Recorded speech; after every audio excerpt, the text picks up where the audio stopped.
Bonsoir à tous, bienvenue dans cette nouvelle édition environnementale. Au sommaire, la musique est un moyen pour soigner les maux environnementaux. Le groupe Africa Climate Bond l'a démontré samedi dernier à Lomé à travers une conférence de presse accompagnée d'un concert à suivre dans ce journal. La Corne de l'Afrique dénombre au moins 111 morts dont 16 enfants suite à des pluies diluviennes qui ont causé des inondations.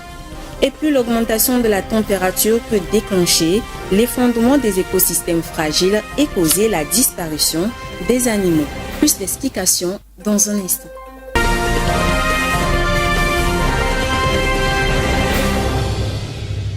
Une conférence de presse couplée d'un concert sur l'environnement a eu lieu le samedi 18 novembre 2023 à Lomé. C'est une campagne du groupe des Africa Climate Bond pour sensibiliser sur les conséquences du changement climatique et les moyens de lutter contre ce phénomène. Le reportage est signé Alessandra Dekombi avec les images d'Emika Gatier. Climate restoration, yeah, it's time for celebration. Woo, Lord, cause we listened to Russ George and restored the oceans to the max. Utiliser la musique pour soigner les maux environnementaux du monde, c'est ce qui amène le groupe des Africa Climate Band à faire cette tournée africaine. Après la Côte d'Ivoire et le Ghana, le groupe a posé ses valises à Lomé au Togo. Et c'est face aux professionnels de médias que l'équipe des Africa Climate Band a décliné l'objectif de leur campagne. La musique qui était pour nos ancêtres un moyen de communication doit être réadoptée pour lutter contre les changements climatiques afin de mieux sensibiliser et mieux véhiculer les solutions à adopter face au changement climatique. Le concept vient d'un constat simple. Quand nous retournons aux anciennes histoires, nous constatons que les rois, dans les communautés, les rois utilisaient donc les chants et des danses. Et les griots utilisaient également ça pour mobiliser la communauté et faire passer un message. Mais de nos jours, nous constatons que tout ceci est en train de disparaître et donne place donc à des conférences, à des workshops et à des forats, ainsi de suite. Nous avons constaté que à travers cela, on n'arrive vraiment pas à passer le message. Et de façon comparée, nous avons constaté que la meilleure façon de transmettre le message climatique, c'est à travers la musique, donc retourner aux anciennes pratiques, retourner aux anciennes bonnes pratiques, qui est d'utiliser donc la musique pour faire passer le message.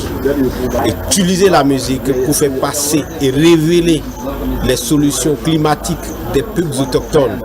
À travers la musique, le message est rapidement reçu et gardé par les citoyens. Cette initiative est une initiative pérenne parce que juste après la COP, nous allons continuer des éditions pour que dans le programme, c'est que nous visitons les peuples autochtones, les communautés à la base pour apprendre les bonnes pratiques climatiques et sur la base de ça, écrire maintenant des scripts de chansons qui vont constituer un message qu'on va révéler, qu'on va passer par la musique, par les chants et les danses. À la fin des échanges, s'en est suivi un concert live.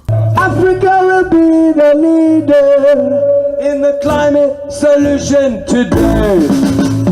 Africa will be the leader. Africa will be the leader.